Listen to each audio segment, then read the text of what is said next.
questions 1 through 10 on the 2016 grade 12 AMC 12A.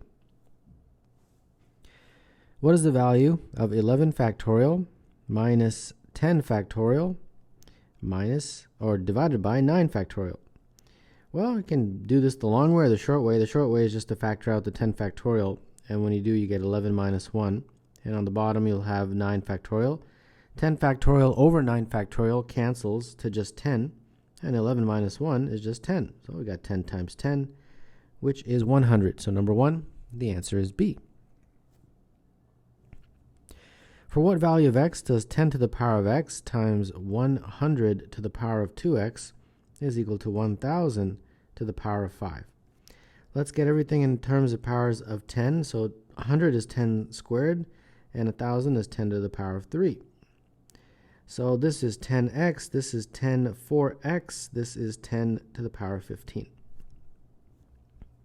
So adding the exponents, this becomes 5x, and this is still 10 to the power of 15. The bases are the same, so the exponents are the same.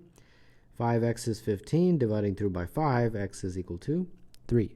So number 2, the answer is C. The remainder function can be defined for all real numbers x and y with y not equal to 0 by remainder xy equals x minus y times x over y in the bracket, where the bracket denotes the greatest integer less than or equal to x over y. What is the rem 3/8, negative 2/5? Based entirely on the definition given in the question, we will proceed, and that is of course right here. So it will be 3 over 8 minus negative 2 over 5, and then we've got this bracket 3 over 8 over negative 2 over 5. So we have 3 over 8 plus 2 over 5, and this is 3 over 8 times 5 over 2, negative like that. And now we have 3 over 8, 2 over 5, and in the brackets we've got minus 15 over 16. Now we have to use the definition of this bracket. It's the greatest integer less than or equal to. The greatest integer less than or equal to negative 15 over 16 is negative 1. So we have 3/8 plus 2 over 5 times negative 1. And that will be 3 over 8 minus 2 over 5. Let's get a common denominator, 8, 8, 5, 5. And this is 15 minus 16 over 40. And that is negative 1 over 40. So number 3, the answer is B. The mean, median, and mode of the 7 data values are equal to x. What is the value of x?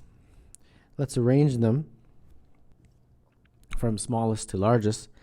40, 50, 60, x, 90, 100, 200. Well, the median is obviously the middle value, and they're saying that the mean is also equal to that.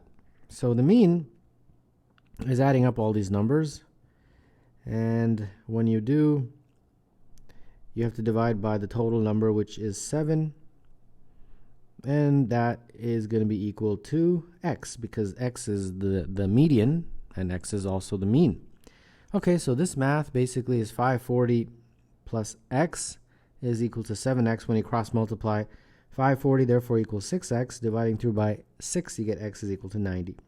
And that's it. Number 4, the answer is D. Goldbach's conjecture states that every even integer greater than 2 can be written as the sum of two prime numbers. For example, 2016 is 13 plus 2003. So far, no one has been able to prove that the conjecture is true, and no one has found a counterexample to show that the conjecture is false. What would be a counterexample? I guess you don't have to think too hard in this question. The conjecture is true if you can find all these even numbers to be written as sum of two prime numbers. So if you can find even one even number that cannot be written as the sum of two primes, you basically found a counterexample. And the sentence that explains that would be E, an even integer greater than 2 that cannot be written as the sum of two prime numbers. And that's pretty much all they're asking for in number 5. A triangular array of 2016 coins has 1 coin in the first row, 2 coins in the second row, 3 coins in the third row, and so on, up to n coins in the nth row. What is the sum of the digits of n? So we have one of these scenarios, 1, 2, 3, and then dot, dot, dot, all the way down to the very last row, which they're saying has n coins. Okay, so they also tell me that the entire array has 2016. So it's 1 coin for the top row, then 2 coins for the next row, 3 coins for the next row, and like that, dot, dot, dot, all the way to n is 2016. And if you're in grade 12, you definitely know the formula. It's n times n plus 1 divided by 2 to figure out the sum of consecutive digits from 1 to n. And that's 2016. So multiplying through by 2, we get 4032. And then at this point, I wouldn't bother making it into a quadratic. Just use inspection. And unfortunately, you're not allowed to use a calculator, because if you are, I just take the square root of this, and then I know I'm within that range. And whatever way you want to do it is fine. When you do, you find that n is 63. When n is 63, obviously n plus 1 is 64. And 63 times 64 is indeed equal to 4032. So that's what we found, that they want the sum of the digits of n. Okay, the digits are 6 and 3, and the sum of those digits is 9. So number 6, the answer is D. Which of these describes the graph of x squared times x plus y plus 1 equals y squared times x plus y plus 1? Well, we can put everything on one side and see what happens. And it looks like that factors that x plus y plus 1. And we are left with x squared minus y squared. And that x squared minus y squared factors yet again is x minus y, x plus y. So that means that these guys all multiply together equals 0. And that's true if either x plus y plus 1 is 0 or x minus y is 0 or x plus y is 0. So from these, we basically get the following equations. Y is equal to minus x minus 1, y is equal to x, and y is equal to minus x. Okay, we can very easily plot these 3 lines. And let's see here. The one that y equals x, well, y equals x looks like that.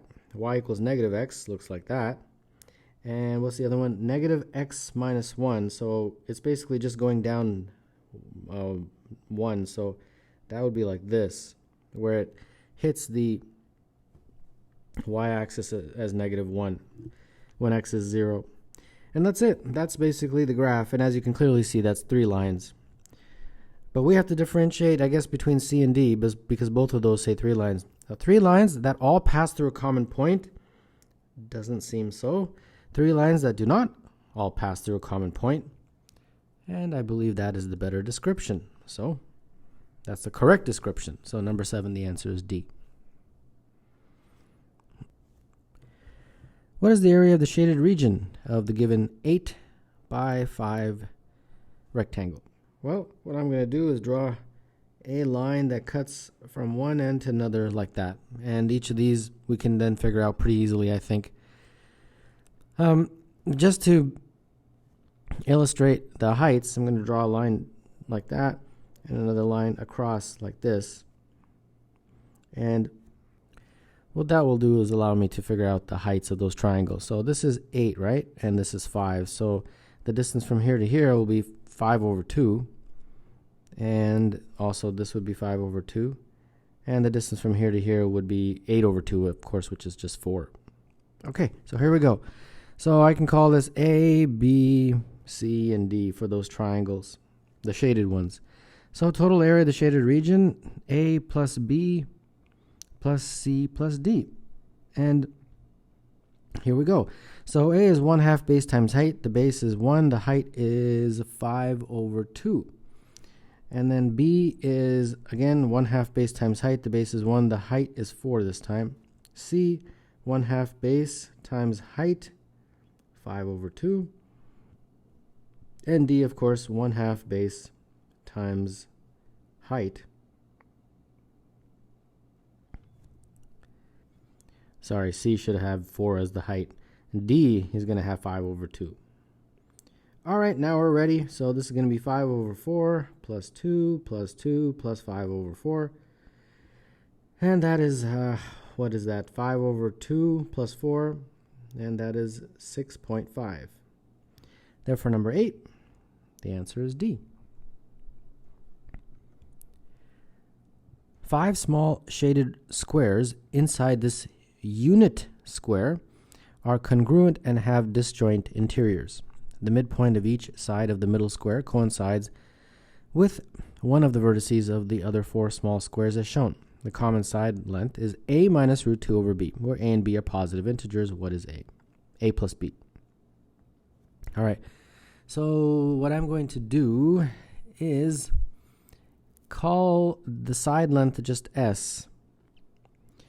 And it's a unit cube. That's actually a very important part of the question. Otherwise, if you kind of miss that or skip over it, there'd be no way of figuring out this question. So a unit cube just means that the whole side is equal to 1. Okay, so if I can figure out something, an expression for that distance, then I can just add it to 2s and that will equal 1, right? So I'll call that x. So basically, s plus x plus s is equal to 1. That's the foundation of the question. Well, s, they told me, is this guy, so that's fine. But I don't know x. X is going to be from there to there. I think I can figure that out pretty easily. From here to here is s/2, because they told me that the midpoint of each side of the middle square coincides with the vertex. And very similarly, that is also s/2. And this side is x. And this is, of course, a right angle since that's a square. So from Pythagoras, I have s/2 squared plus s/2 squared is equal to x squared. So s squared over 4 plus s squared over 4 is equal to x squared. So that means this is what? S squared over 2 is equal to x squared. And then, of course, x would be s over root 2. All right. So I can then go back here.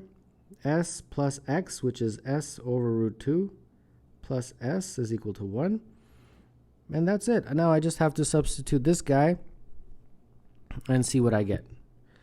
All right, so s is equal to a minus root 2 over b. Okay. All right, so let's keep going here. So we have 2s plus s over root 2 is equal to 1. Get a common denominator, and I get 2 root 2s plus s over root 2 is equal to 1. And that means 2 root 2s plus s is equal to root 2. If I cross multiply, factor out the s, and I get 2 root 2 plus 1 is equal to root 2. And then isolate for s, and I get 2 root 2 over 2 root 2 plus 1. Okay, there's a root in the denominator, so we got to rationalize the denominator. Okay, no problem. Multiply by the conjugate. Is that what it's called? Conjugate? I think so. So it'll be, let's see here, what's that? 2 times 2, 4. And then minus root 2. And then the bottom is what? 2 times 2 is 4. 4 times 2, 8 minus 1.